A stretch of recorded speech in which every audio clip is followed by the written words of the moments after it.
दोस्तों, शायद ही आपको पता हो कि विष्णु के दशावतार में से एक अवतार वामन अवतार भी हैं, जो त्रेता युग में लिया गया विष्णु का बौना अवतार था। आइए जानते हैं विष्णु जी के इस अवतार के बारे में विस्तार से। विष्णु जी के इस वामन अवतार को बौने अवतार के रूप में भी जाना जाता है, जिसमें उन्होंने एक छोटे कदकाठी वाले सन्यासी ब्राह्मण के रूप में अवतार लिया था, जिनका नाम था वामन। वामन देव दशावतार में 5वें हैं। वह त्रेता युग में राजा बलि और उसकी राक्षसी सेना से स्वर्ग वापस लेने के लिए प्रकट हुए थे। उन्होंने शिव को दुष्ट वृकासुर से भी बचाया था। वामन अवतार के जन्म की कहानी कुछ इस प्रकार से है। इस कहानी का संबंध विष्णु जी के परम भक्त प्रहलाद के पौत्र राजा बलि से है। विष्णु भक्त प्रहलाद का पौत्र असुर राजा बलि था। बलि एक उत्कृष्ट राजा था और उनकी प्रजा उनका बहुत आदर करती थी। उनके नेतृत्व में जनता बहुत संतुष्ट और समृद्ध थी। उनके गुरु शुक्राचार्य एक उत्कृष्ट युद्ध योजनाकार थे। बलि ने उनकी सहायता से शीघ्र ही तीनों लोकों पर विजय प्राप्त कर ली थी। शक्तिशाली योद्धा बनने के लिए उन्होंने कई वैदिक यज्ञ किए थे। वैष्णववाद की लोक कथा में कहा गया है कि विजित देवताओं ने बलि के साथ अपने संघर्ष में विष्णु से सहायता मांगी। एक शासक के रूप में बलि के गुणों और उनके प्रति उनकी भक्ति के कारण विष्णु ने बलि खिलाफ युद्ध छेड़ने में देवताओं के साथ शामिल होने से परहेज किया और इस बात का फायदा उठाते हुए बलि ने गहन अभ्यास और तपस्या के माध्यम से स्वर्गीय राज्य को हथियाने के उद्देश्य से स्वर्ग को जीतने के लिए अपनी सेना के साथ स्वर्गलोक पर आक्रमण किया और स्वर्ग के राजा इंद्र को हराकर स्वर्ग पर भी अपना आधिपत्य जमा लिया। बलि को वैदिक पुजारियों का आशीर्वाद प्राप्त था और वह वस्तुतः अजय था। इंद्र अपनी पत्नी और सहयोगियों सहित अपना राज्य छोड़कर भाग गए। इंद्र की माता अदिति इस स्थिति से बहुत दुखी हुई।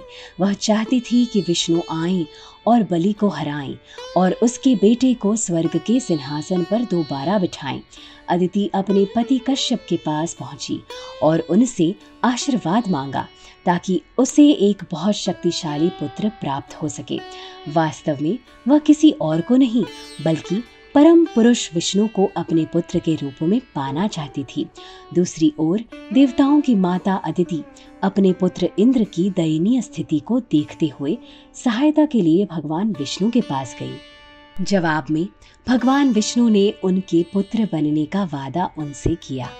इसके बाद भगवान विष्णु ने श्रवण और देवदासी के पवित्र संगम पर दिव्य बच्चे के रूप में जन्म लिया।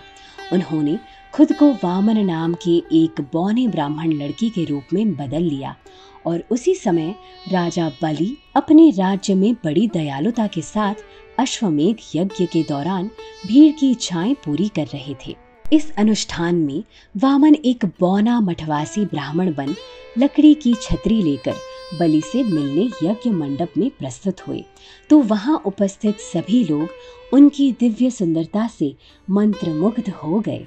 महान राजा बलि स्वयं अपने यज्ञ का संचालन करने वाले ब्राह्मणों के साथ उन्हें प्राप्त करने के लिए आए। उन्होंने उन्हें यज्ञ के गर्भगृह में प्रवेश करने के लिए आमंत्रित किया। अंदर बलि ने वामन के पैर धोए और कहा, प्रिय महोदय, आपका स्वागत है। मैं आपको प्रणाम करता हूँ।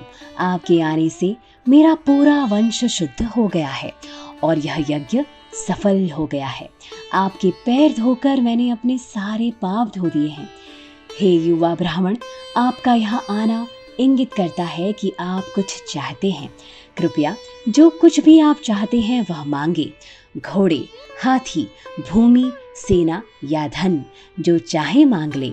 राजा बलि के धर्म से परिपूर्ण ये वचन सुनकर वामन भगवान ने उत्तर दिया, प्रिय राजा, मुझे पता है कि उदारता आपकी रगों में बहती है। आपके पूर्वज भी इसी तरह उदार थे।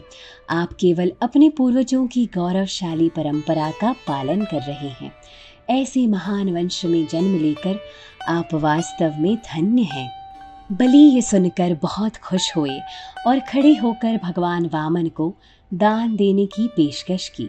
मुस्कुराते हुए वामन ने कहा, मेरे प्रिय राजा, कृपया हमें केवल 3 कदम जमीन दे दीजिए। राजा बलि ने ब्राह्मण का सम्मान किया और राजा बलि इस प्रस्ताव पर सहमत हो गए।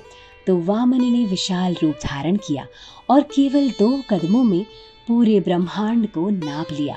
इसके बाद विष्णु के भक्त होने के नाते बलि ने वामन देव को अपना तीसरा कदम बलि के सिर पर रखने के लिए आमंत्रित किया।